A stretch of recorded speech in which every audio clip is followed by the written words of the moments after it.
बिस्मिल्लाहिर्रहमानिर्रहीम। अस्सलाम वालेकुम नाज़रीन, मैं हूं साजिद फ़ारूक और आप देख रहे हैं आपका अपना यूट्यूब चैनल 2TV। नाज़रीन, पाकिस्तान में आम इंतखाबात के लिए तैयारियां अब ज़ोर शोर से जारी हैं और मुख्तलिफ़ शहरों में जलसे जुलूस हो रहे हैं। आज़ाद उम्मीदवार बड़ी तादाद में मैदान में हैं और ये आज़ाद उम्मीदवार जो हैं वो अब जब उनमें से जो कामयाबी हासिल करेंगे फिर वो अपना रुख जो है वो आगे क्या मुतय्यन करते हैं ये वक्त बताए। हम बात करेंगे आज ज़िला तलागंग की, जहाँ पे हम देख रहे हैं कि मुस्लिम लीग नून ने टिकट दिया साबिक ज़िला नाज़िम सरदार ग़ुलाम अब्बास को, जो इससे पहले मुख्तलिफ़ सियासी जमातों से होते हुए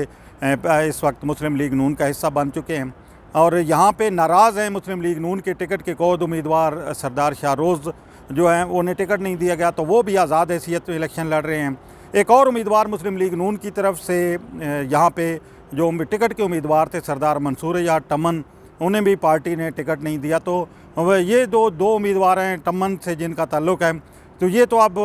इस तरह के है कि मुस्लिम लीग नून की जो इलेक्शन की दौड़ है उससे बाहर हो चुके हैं। सरदार मंसूर या टमन के बारे में हमें आपको बताएं कि वो 3 मरतबा इस हल्के से कौमी असम्बली के रुकन मुंतखब हुए हैं। NA 59 जो इससे पहले मुख्तलिफ जो है वो इसके नंबर तब्दील होते रहे हैं। इस वक्त ये NA 59 है यहाँ से। तो सरदार मंसूर या टमन मुस्लिम लीग नून के टिकट के उम्मीदवार थे कौमी असम्बली के। अलबत्ता उन्होंने सूबाई असम्बली की जो दोनों नशिस्तें हैं नीचे PP 22 और PP 23 उन पर भी कागजात नामजदगी जमा कराए हुए थे। तो बाद में फिर मुस्लिम लीग नून ने जब टिकट दिया इस हल्के से जो ज़िला नाज़िम साबिक ज़िला नाज़िम सरदार ग़ुलाम अब्बास हैं उन्हें जो है वो टिकट दिया, तो सरदार ग़ुलाम मंसूर या टमन ने उस पर सख्त नाराज़गी का इज़हार किया और इस हवाले से अपनी पार्टी क़यादत से भी रब्ता किया। लेकिन फिर पार्टी क़यादत ने अलबत्ता उनकी जो है वो इस जो टिकट की दरख्वास्त थी उसको मुस्तरद किया और सरदार ग़ुलाम अब्बास को उन पर फ़ौक़ियत दी। जिसके बाद फिर एक और गेम शुरू हुई इस हल्के में। बड़ी दिलचस्प सूरत हाल रही। सरदार ग़ुलाम अब्बास की ये ख्वाहिश थी कि सरदार मुमताज़ टमन जो साबिक रुकन कौमी असम्बली हैं उनके नवासे और साबिक रिटायर्ड एयर मार्शल नूर ख़ान के जो पोते हैं डॉक्टर शाहरोज़ ख़ान, वो उन्हें जो सूबाई नशिस्त पे वो लेके आएँ। लेकिन डॉक्टर शाहरोज़ जो हैं उन्होंने इनकार कर दिया, उन्होंने नीचे वाली नशिस्त पे इलेक्शन लड़ने से इनकार किया। तो फिर इससे एक तनाव की कैफियत भी पैदा हुई क्योंकि करीबी रिश्तेदारी भी है सरदार शाहरोज़ और सरदार ग़ुलाम अब्बास की। तो बहरहाल ये है कि सरदार शाहरोज़ ने कौमी असम्बली की सीट छोड़ने से और इस हल्के से इलेक्शन से दस्तबरदार होने से इनकार किया। तो ये यहाँ पे एक अजीब सी कशमकश हमें नज़र आई। फिर सरदार मंसूर या टमन जो इससे पहले कौमी जितने इलेक्शन लड़े उन्होंने कौमी असम्बली की सीट पे इलेक्शन लड़े और हर मरतबा जो है वो सिवाय जो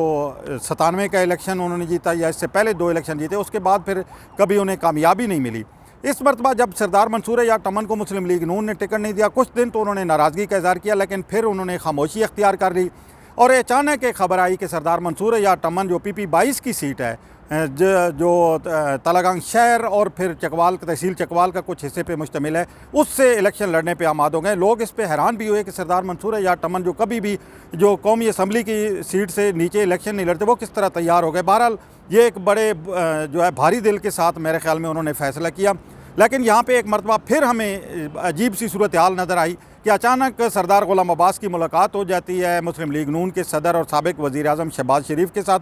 और शहबाज शरीफ के मुलाकात के बाद फिर अचानक एक फ़ैसला तब्दील होता हमें नज़र आता है कि इस हल्के में सरदार ग़ुलाम अब्बास जो पहले अपने भाई के भी उन्होंने कागजात नामजदगी जमा कराए हुए थे, PP 22 से अपने भी कागजात नामजदगी जमा कराए हुए थे। तो फिर अचानक एक सूरत हाल इस तरह की नज़र आई कि टिकट का फ़ैसला जो है वो सरदार ग़ुलाम अब्बास के हक़ में कर दिया गया, जिस पर सरदार मंसूर या टमन जो है वो सख्त नाराज़ हुए, नालां हुए। मुस्लिम लीग नून की जो मकामी क़यादत है उससे भी उन्होंने जो है वो सख्त नाराज़गी का इज़हार किया और मंसूर या टमन ने फिर इस अपने जो करीबी उनके साथी थे, रफ़क़ा थे, उनका एक बहुत बड़ा जलसा किया, एक बहुत बड़ी तकरीब मुनक़िद की और उसमें बहुत सख्त उन्होंने जो है जुमले जो है वो अदा किए। सरदार ग़ुलाम अब्बास का नाम लिए बग़ैर उन्होंने, और यहाँ तक बैरूनी हमलावर तक करार दिया गया उन्हें कि वो बैरूनी हमलावर हैं। बैरूनी हमलावर का ये जो लफ्ज़ है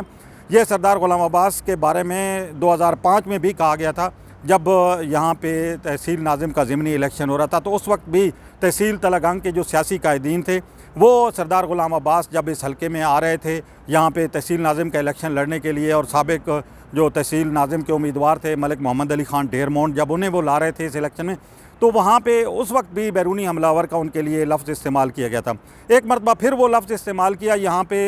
सरदार मंसूर यार टम्मन ने सरदार ग़ुलाम अब्बास के बारे में कि हम बैरूनी हमलावरों को यहाँ से भगाएंगे। और तो लेकिन कुछ दिन 2-4 दिन ही गुजरे कि अचानक फिर एक मरतबा फिर सरदार मंसूर यार टम्मन ने अपना फ़ैसला तब्दील किया और कल अचानक जो सूबाई असम्बली के PP 23 से उम्मीदवार हैं मुस्लिम लीग नून के मलिक शहरयार अवान, वो सरदार मंसूर यार टम्मन के डेरे पे पहुँचे और सरदार मंसूर यार टम्मन ने वहाँ पे उनके साथ मिल के जो तकरीर की, तो उन्होंने इस मौके पे मलिक शहरयार अवान की हिमायत का ऐलान किया, लेकिन सरदार ग़ुलाम अब्बास का उन्होंने नाम न लिया। 2 दिन पहले ही यहाँ से एक मजबूत धड़ा है जो यूनियन कौंसल जो मुल्तान खुर्द है, इसके अलावा यूनियन कौंसल जब्बी शाह दिलावर और यूनियन कौंसल कोटगुला, ये तीनों जो मजबूत धड़ों के जो सरबराह हैं, जिनमें सरदार अमजद इलियास हैं, मलिक असद कोटगुला हैं और मलिक मुज़फ़्फ़र ख़ान जो साबिक़ नायब तहसील नाज़िम हैं, वो इससे पहले मुस्लिम लीग काफ और फिर मुस्लिम लीग काफ के जो रहनुमा हैं और सदर हैं इस वक्त चौधरी परवेज़ इलाही के काफ़िले में शामिल थे। और फिर इसके अलावा हाफिज़ अम्मार यासिर के करीबी रफ़क़ा में उनका शुमार होता था। तो वो उन्होंने यहाँ पे सरदार मंसूर यार टम्मन के साथ मुलाकात की और इस मौके पर मिल के चलने का फ़ैसला किया। तो ये 2 दिन पहले डेवलपमेंट हुई। फिर मलिक शहरयार कल यहाँ पे पहुँचे टम्मन में और वहाँ पे उन्होंने सरदार मंसूर यार ने उनकी हिमायत की। तो ये एक अजीब सी इस हल्के में एक बात शुरू हुई और ये कल तक ये कहा जा रहा था कि शायद मंसूर यार टम्मन जो है मलिक शहरयार तक ही महदूद रहेंगे, सरदार ग़ुलाम अब्बास की हिमायत न करें, क्योंकि जितना सख्त वो जो लहजा अख्तियार किए हुए थे 3-4 दिन पहले अपने रफ़क़ा के इजलास में, तो ये तवक्को नहीं थी कि वो सरदार ग़ुलाम अब्बास के साथ दोबारा जो है वो हाथ मिला पाएंगे। बहरहाल ये एक मरतबा फिर ड्रामाई सूरत हाल आज हमने देखी कि आज सरदार ग़ुलाम अब्बास जो हैं वो मुस्लिम लीग नून के जो उम्मीदवार हैं NA-59 से, वो सरदार मंसूर यार टम्मन के डेरे पे पहुँचे हैं, वहाँ से उनकी मुलाकात हुई है और सरदार मंसूर यार टम्मन ने उनकी हिमायत की। फिर यहाँ से इकट्ठे वो रवाना हुए कोटगुला, जहाँ पे मलिक असद कोटगुला ने एक बड़ी तकरीब का एहतमाम कर रखा था, जिसमें उन्होंने अपने करीबी रफ़क़ा जो हैं, जिनमें अमजद इलियास जो साबिक़ तहसील नाज़िम भी हैं और यूनियन कौंसल जब्बी शाह दिलावर के साबिक़ नाज़िम हैं, हाफिज़ अम्मार यासिर के जो पहले रफ़क़ा में और चौधरी परवेज़ इलाही के रफ़क़ा में उनका शुमार होता है। और 2013 के इलेक्शन में ये एक बड़ी दिलचस्प बात आपको बताते चलें, 2013 के इलेक्शन में ये जो अमजद इलियास साहब हैं, ये चौधरी परवेज़ इलाही के साथ निचली सूबाई असम्बली की इसी हल्के से कैंडिडेट भी थी और चौधरी परवेज़ इलाही ने उन्हें इलेक्शन लड़ाया था, जबकि असद कोटगुला जो है वो मुस्लिम लीग काफ का उन्हें सदर बनाया गया था और अब आज के दिन तक वो मुस्लिम लीग काफ के जो उस वक्त ज़िला चकवाल था, अब तो ज़िला तलागंग भी बन गए, तो उस वक्त ज़िला चकवाल के सदर थे, तो वो आज तक। और पिछले दिनों जब नाराज़गी हुई तो उन्होंने मुस्लिम लीग काफ की क़यादत के साथ भी जो है वो राब्ते किए। बहरहाल आज मलिक असद कोटगुला, सरदार अमजद इलियास और मलिक मुज़फ़्फ़र ख़ान जो हैं उन्होंने हिमायत का ऐलान कर दिया है सरदार ग़ुलाम अब्बास और मलिक शहरयार अवान का। तो इस तरह उन्होंने चौधरी परवेज़ इलाही और हाफिज़ अम्मार यासिर के साथ अपने रास्ते जो हैं वो आज से जुदा कर लिए हैं। ये पहली मरतबा नहीं और इससे पहले भी 1-2 मरतबा सरदार अमजद इलियास जो हैं वो अलग होते रहे हाफिज़ अम्मार यासिर चौधरी परवेज़ इलाही के साथ, लेकिन फिर उनके साथ मिल जाए। इलेक्शन इतना आसान नहीं है सरदार ग़ुलाम अब्बास और मलिक शहरयार के लिए। कर्नल रिटायर्ड सुल्तान सुरखरू PTI के उम्मीदवार हैं, आज़ाद हसीयत से PP 23 से हिस्सा ले रहे हैं, वो भी मैदान में हैं, वो भी भाग दौड़ कर रहे हैं। उनका भी एक मजबूत हल्का असर मौजूद है, लोगों के उन्होंने काम भी किए हैं अपने दौर में और अब भी उनके बारे में ये कहा जाता है कि वो जो लोगों के लिए हर वक्त यहाँ इलाके के अवाम की तरक्की के लिए और इलाके के लोगों की फलाह बहबूद के लिए वो पेश रहते हैं। तो बहरहाल यहाँ के अभी अगले चंद दिनों में इस हवाले से मज़ीद आपको इस हल्के में तब्दीलियाँ नज़र आएंगी और ये NA-59 PP 22 और PP 23 के बारे में अभी कुछ भी कहना कबल अज़ वक्त होगा, क्योंकि यहाँ पे इस वक्त की जो सूरत हाल है वो उस तरह की नहीं है जो हमें नज़र आ रही है और जिस तरीके से यहाँ पे कैंपेन इस वक्त नज़र आ रही है। लोग अगर सरदार ग़ुलाम अब्बास और मलिक शहरयार जलसे कर रहे हैं तो ये नहीं कहा जा सकता कि वोटर्स का जो है वो रुख क्या होगा। इसी के साथ अपने मेज़बान साजिद फ़ारूक को दीजिए इजाज़त। अल्लाह हाफ़िज़।